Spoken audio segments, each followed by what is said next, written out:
ఎన్నికల హామీలను సీఎం రేవంత్ మర్చిపోయారా మర్చిపోయినట్లు నటిస్తున్నారా అని ప్రశ్నించారు బీజేపీ నేత ఏలేటి మహేశ్వర్ రెడ్డి. రేవంత్ గజనీగా మారిపోయారా అని విమర్శించారు ఏలేటి. కాంగ్రెస్ అధికారంలోకి వచ్చాక 1000 మందికి పైగా రైతులు ఆత్మహత్య చేసుకున్నారన్నారు. రైతులు ఓట్లు వేస్తేనే కాంగ్రెస్ గెలిచిందన్నారు ఏలేటి. రైతుల్ని కాంగ్రెస్ పట్టించుకోకుండా తాము అండగా ఉంటామన్నారు. కాంగ్రెస్ మెడలు వంచుతామని హెచ్చరించారు ఏలేటి మహేశ్వర్ రెడ్డి. ఇందిరా పార్క్ దగ్గర బీజేపీ రైతు దీక్షలో కాంగ్రెస్ పై తీవ్ర విమర్శలు చేశారు ఏలేటి.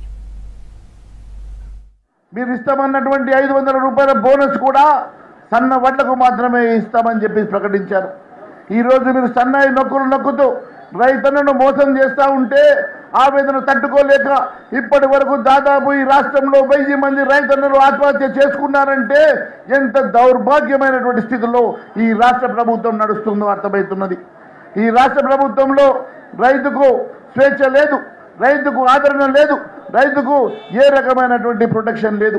రైతును పూర్తిగా విస్మరించి రైతుకు గిట్టుబాటు ధర లేకుండా రైతుకు ఇచ్చినటువంటి హామీలు నెరవేర్చకుండా ఎప్పటికప్పుడు మోసం చేస్తున్నటువంటి రాష్ట్ర ప్రభుత్వం కనువిప్పు కలగాలని కనీసం ఇప్పటికైనా మరి గతంలో పిసిసి అధ్యక్షుడిగా ఇచ్చిన హామీలు మర్చిపోయినాడేమో.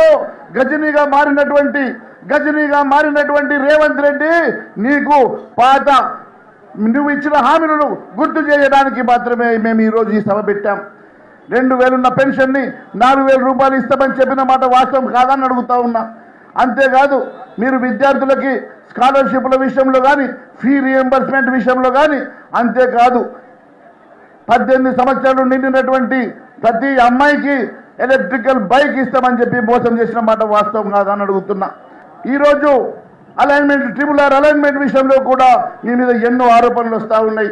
ఈ రకంగా కేవలం మీరు మీ మంత్రులు మీ కుటుంబాల కోసం మీ కమిషన్ల కోసం పనిచేస్తున్నారు తప్ప ఇక్కడ ఉన్నటువంటి మరి అట్టడుగు బడుగు బలైన వర్గాల కోసం, రైతుల కోసం, యువత కోసం, మహిళల కోసం, విద్యార్థుల కోసం ఏ ఒక్కరి గురించి కూడా ఆలోచన చేయనట్టి దుర్మార్గపు పాలన మీది కాదా అని అడుగుతా ఉన్నా.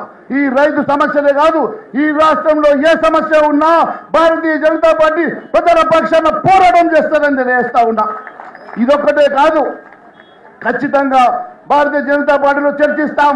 మా అధ్యక్షుడితో పాటు మా నాయకత్వం అంతా కూడా కూర్చొని రేపు మేము ఒక అన్ని వర్గాల అంశాల మీద మీరు ఇచ్చిన మేనిఫెస్టోలో ప్రతి అంశం మీద చర్చించి ప్రతి అంశం మీద పోరాటం చేస్తాం. ప్రతి అంశాన్ని ఖచ్చితంగా ప్రజల్లోకి తీసుకెళ్తాం. అన్ని జిల్లాలు పర్యటిస్తాం. అన్ని జిల్లాల్లో ఇలాంటి ఆందోళనలు చేపడతాం. ఖచ్చితంగా ప్రజల పక్షాన నిలబడతాం. ప్రజల పక్షాన పోరాటం చేస్తాం. ప్రజల పక్షాన ఖచ్చితంగా మేమున్నామని చెప్పి భారతీయ జనతా పార్టీ అండగా